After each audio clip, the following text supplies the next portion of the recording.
And another man walk into this grocery store, which is about a mile or so away from this neighborhood here, and they walk away. Everything looks very calm. She's the sweetest little girl I've ever seen. She's always smiling. When you go up to her and you tickle her, she starts laughing. She's everything. She's our little girl. She's completed her family, and she means everything to my boys, and we need her home. Well, they've lawyered up, as they say in the trade. Lisa's mom, the missing baby's mother and father, appeared with a very famous lawyer, Joe Tacopina, today. Joe Tacopina spoke. They just stood there holding hands and listening. The media just peppering them with questions. The mother has not been shy about telling the world that the cops told her she failed a polygraph, even as she complains that people are focusing on her. One of the reasons they're focusing on her is because she has told that. The cops didn't say it. She did. Listen to this from ABC's Good Morning America. You failed. And I said, failed what?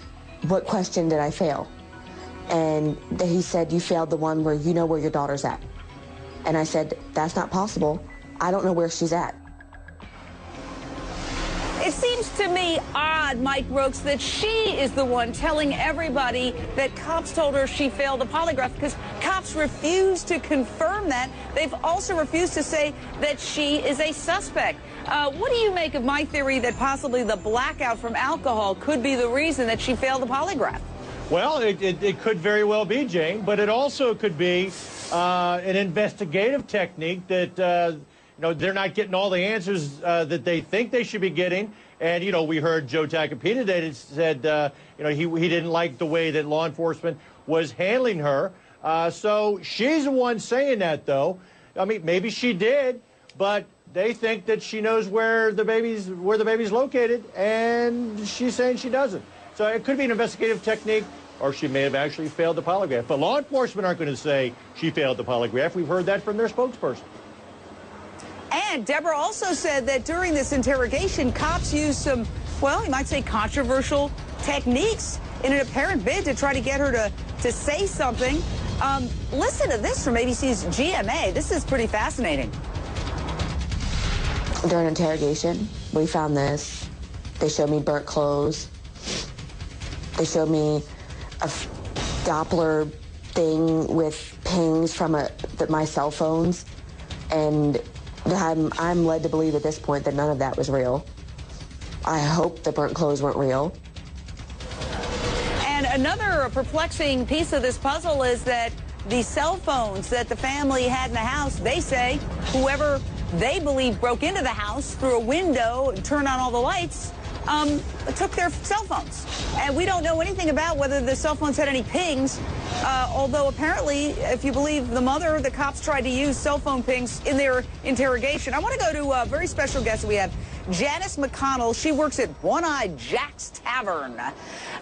What a colorful name, Janice, for a tavern. I know that everybody in that area is frantic about this helpless, precious child who is missing.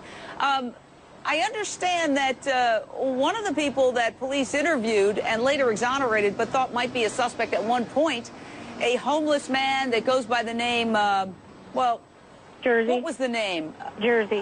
Jersey. That's what it was. Jersey. You saw him in your pub. Tell us about that, if you would, Janice. Well, he really didn't come in here to our bar at all. And I know that he was in there the Saturday night before the baby went missing. And he was on the patio with one of our customers. And I guess he was going around spitting on people. Kind of crazy. Spitting? But, Did you say spitting? Yeah, spitting on people.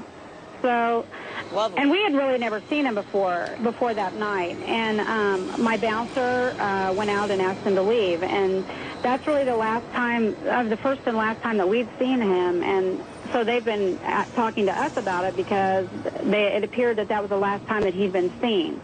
And then the baby went missing, I guess, that Monday. So. And apparently this guy lives in a well? Well, I guess he's homeless. And so there's several houses around here that are abandoned, and I guess he's, moves from one house to the other, just living in them. One of them was the one that had the well in the backyard that they went down to see if they could find the baby, and as soon as they got done doing that, they bulldozed that house. And then on Saturday, and I'm not sure, I haven't really heard whether or not, but the police caught him on Saturday night, and at the same time they were talking about this abandoned house that had the dirty diapers in it. They talk about all right, hang on, we're going to get more on the other side, but that guy's... With the disappearance of Lisa, she's a mother who is in a high state of trauma, who trembles every day and cries. And if her recollection sometimes isn't what it should be regarding certain times of events, I don't think we could really be too harsh on that. The family of the missing child has lawyered up with that lawyer, Joe Tacopina, a very famous attorney indeed, even as they insist they are completely 100% innocent.